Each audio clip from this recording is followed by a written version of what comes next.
బాధిత అమ్మాయి తన మదర్‌తో కలిసి ఏదైతే ఎఫ్ఐఆర్ పోలీస్ స్టేషన్‌కి వెళ్లి ఎఫ్ఐఆర్ పెట్టించారో, అందులో 2 రకాల కంటెస్ట్‌లు కనిపిస్తున్నాయి. ఒక చోట లైంగికంగా వేధించారు అని చెప్తూనే, రిలేషన్‌షిప్‌లో ఉన్నారన్నటువంటి విషయాన్ని కూడా చెప్తున్నారు. ఇది ఆ రాసిన రిటర్న్ కంప్లెయింట్‌లో. సో, ఒక వ్యక్తి లైంగికంగా వేధిస్తున్నాడు అని చెప్పి ఎప్పుడైతే మాట్లాడుకుంటారో, అటువంటి సందర్భం రిలేషన్‌షిప్‌లో ఉండడం ఏ రకంగా సాధ్యం అవుతుంది? అయితే రిలేషన్‌షిప్‌లోనే ఉండాలి, లేకపోతే లైంగికంగానే వేధించాలి.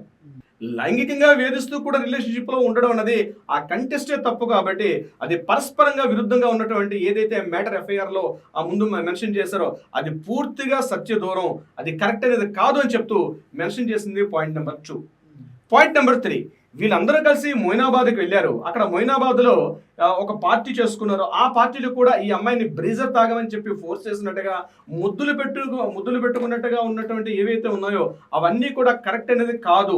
ఆ అమ్మాయి ఆ టైంలో అక్కడ లేదు అని చెప్తూ కూడా కొన్ని రకాల ఎవిడెన్స్‌లు కూడా సబ్మిట్ చేసినట్టుగా మనకు తెలుస్తుంది. Based on the affidavit in the high court.